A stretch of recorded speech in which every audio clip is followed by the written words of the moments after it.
هلو يا جماعة، النهاردة أنا عايزة أتكلم معاكم إزاي تتخلصي من البشرة الدهنية وإيه هي الحلول اللي أنا عملتها وبجد ساعدتني جدا في وشي اللي أول ما أنزل تحت البيت بربع ساعة بيتملي دهون وزيت وإفرازات دهنية وبيبقى بجد لامع جدا وبيبهدلني. أنا النهاردة هقول لكم كل الأسرار اللي أنا عملتها وساعدتني إن بشرتي تقلل إفراز دهونها خالص. قدرت أسيطر على الموضوع ده. الدهنية مش بس عيوب فقط، لا هي ليها على فكرة مميزات كتير قوي. أولها وأهمها إن بشرتك دي مش بتعجز بسرعة. كان عندي مشكلة ان اول لما اغسل وشي بايا كان نوع الغسول اللي بغسل وشي بيه، مجرد ما تعدي نص ساعه في ايام الصيف الاقي وشي اتملى لمعان ودهون، في الوقت بشرتي بتاكسد فبالتالي بغمق درجه او درجتين، بغسل وشي درجتي بترجع تاني، فده كان بيعمل لي مشكله وازمه نفسيه، كانت حاجه بتضايقني جدا. بس النهارده هشارك معاكم الروتين اللي بجد قلب لي حياتي 180 درجه وساعدني جدا ان انا اتحكم في افرازات. ان كل ما تنشفي وشك بغسولات ايا كانت انواع الغسولات، حتى لو كانت اغلى انواع الغسولات كلينزرز، كل ما تستخدمي من الكلينزرز دي اكتر بغرض ان انت تنشفي وشك، كل ما وشك هيدي نتيجه عكسيه، يفرز دهون اكتر وبالتالي لمعان اكتر، فانت مش بتحلي المشكله. مشكله بشرتك الدهنيه انك بعد ما تستخدمي اي كلينزر انت محتاجه ترطبي، يا جماعه البشره الدهنيه بتترطب عادي. تاني حاجه وهو اني كنت دايما بستخدم السكرابس اللي هي بتكون هارش جدا وبتكون ناشفه على البشره، فاكره ان هي كده بتقشر لي البشره فبتشيل لي كل الدهون والافرازات والبلاك هيدز وكل الحاجات دي، كنت فاكره ان السكرابس دي هي اللي بتساعدني فيها، بس لا يا جماعه هي مش بتساعد خالص. الحاجات دي بتخلي حاجز البشره يضعف وفي نفس الوقت انتوا كانكم بتلهبوها اكتر، فده بيعمل مشاكل ازيد من المشاكل اللي كانت فيها. يا جماعه السكرابس اللي بتكون هارش كده ما تستخدموهاش. في سكرابس بتكون موجوده في كلينزرز بتبقى زي الجل، دي بتبقى سهله وبتبقى لينه قوي على البشره، تقشر لكم كل الطبقات الخارجيه اللي فيها مشاكل وتساعد بشرتكم ان هي تتنفس. لكن الحاجات دي بنستخدمها للجسم، مش بنستخدمها خالص للبشره. ايه الروتين بتاعي اللي انا كنت ماشيه عليه وستيل انا ماشيه عليه عشان يساعد بشرتي الدهنيه ان هي تهدى كتير؟ اول حاجه بستخدمها هي الغسولات. لازم غسول يكون مناسب لبشرتي الدهنيه ويكون مكتوب عليه ان هو للاويلي سكين عشان ما يعمليش ولا التهاب ولا ينشف لي البشره بشكل مبالغ فيه، وحاجه تكون جل يعني ما تكونش قوامها تقيل، تكون جل وتكون خفيفه قوي على البشره ما تعمليش انا مشاكل، وكمان بتسيب لي بشرتي هايدريتد. تستخدموا الكلينزرز بتاعكم تكونوا متاكدين ان هي فيها السينامايد، لان انا قريت كتير قوي عن الموضوع ده.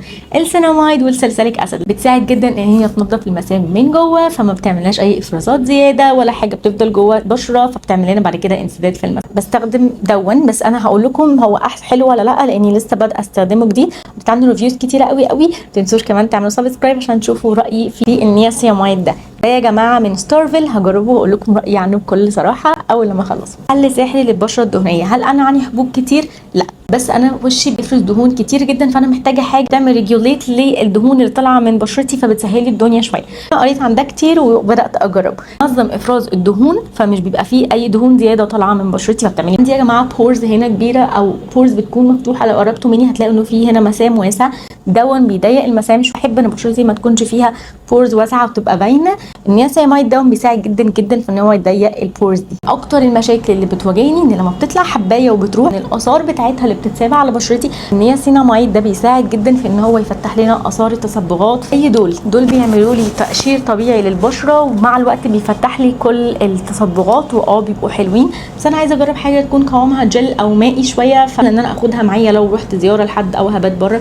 دول ممكن يفتحوا وبهدلوا لي الشنطه وعملوا فيا كده كتير قوي، ده لا، فهبدا اجرب ده بنستخدمه مرتين يا جماعه، مره الصبح ومره بالليل، فما تزودوش. طيب يا جماعه هي الحاجات اللي هي قوامها جل بتفرق جدا. يعني ده كريم تقيل، لو فتحتوه كده هتلاقوا انه ده كريمي، بصوا قوامه عامل ازاي تقيل. لكن دون قوامه مائي، مايد دون ده قوامه مائي، فبالتالي بيبقى اسرع في امتصاصه على البشره ومش بحس بيه خالص. وانس ان انا خلاص دمجته على بشرتي مش بحس خالص ان انا اصلا حاطه، وفي نفس الوقت لا بتحرك بيه عادي. الكريمات التانية بتبقى محتاجه ان انت تكوني في مكان ليلي، يعني خلاص هتنامي وتبقي قافله، انه مش حلو ان احنا نعرضه للضوء. لكن الحاجات الجل واللي قوامها مائي عادي ممكن تحطيها وتبقي في البيت عادي بالنهار، ما فيش اي مشكله. ده كمان ما بحسش بيه خالص على بشرتي. من اهم الحاجات اللي لو بشرتك دهنيه او حتى لو بشرتك ما فيهاش مشاكل هو يا جماعه السان سكرين. انا ما كنتش بستخدم سان سكرين لان لما كان بيخلص كنت بكسل ان انا اجيب غيره وكنت بنزل كده عادي.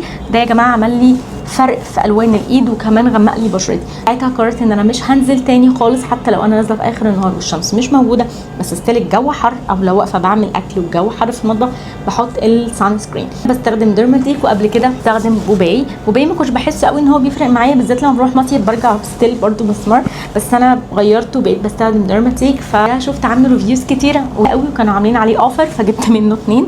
هو حلو قوي وكمان القوام بتاعه خفيف. دون 50 مللي صغنن باخده معايا في الشنطه في اي مكان، وانا في الشغل وانا في مشوار وانا في المصيف بحطه في الشنطه. دايما بعمله ري ابلكيشن طول الوقت عشان يحمي لي بشرتي، لان انا عندي فرق الوان هنا. فيا جماعه خلينا متفقين ان السان سكرين من الحاجات الاساسيه. هل الروتين اللي انا بعمله دون كافي؟ هو كافي، بس احنا لو عايزين نظبط الدنيا اكتر احنا لازم نعمل تقشير.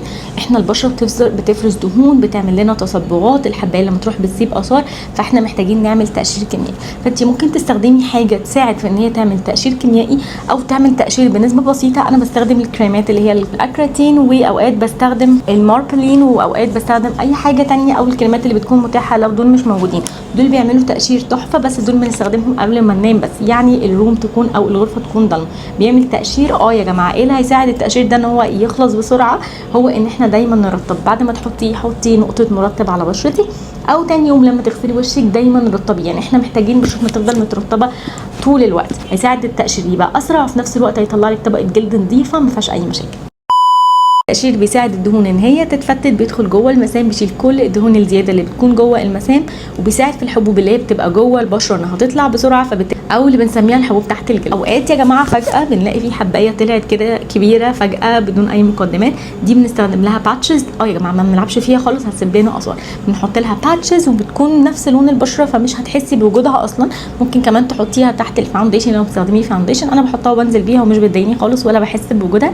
بتنشف لي الحبايه من غير ما تسيب لي اثار، بتسرع ان هي تختفي من غير ما تسيب لي وراها اي تصبغات تعمل لي مشاكل واحس بوجودها. فالباتشز دي تحفه، لازم ان انتوا تجربوها وابداوا حطوها في الروتين بتاعكم. اول ما تظهر لكم حبايه جديده على طول باتشز. كلها حاجات ميراكل وحاجات بستخدمها للبشره عشان اساعد ان البشره تهدى شويه، بس دي كلها حاجات خارجيه. الاهم من ده كله هو الحاجات الداخليه. بشرتنا بتفرز دهون كتير، فانا مش بروح اكل فيه دهون كتير، مش بروح اكل فرايز كتير، مش باكل حاجات فيها زيوت، مش باكل حاجات فيها سكر، بنقلل السكر جدا. باكل خضروات كتيره قوي، حاجات ورقيه كتيره قوي. الحاجات دي كلها بتساعد البشره ان هي ما تفرزش اصلا دهون كتيره، فبالتالي ده هينعكس على بشرتنا.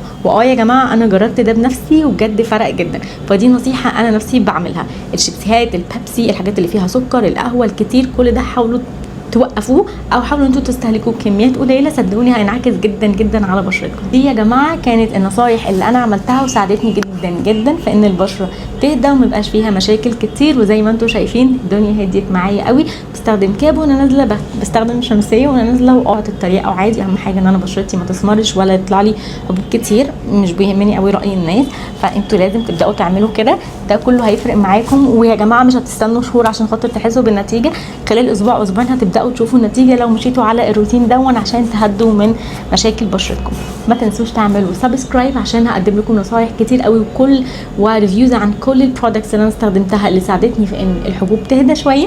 ولو عندكم اي سؤال اكتبوه تحت في الكومنتس، هعمل لكم فيديو مخصوص عنه بالتفصيل. ما تنسوش تعملوا لايك، واشوفكم ان شاء الله في الفيديوز اللي جايه. باي باي.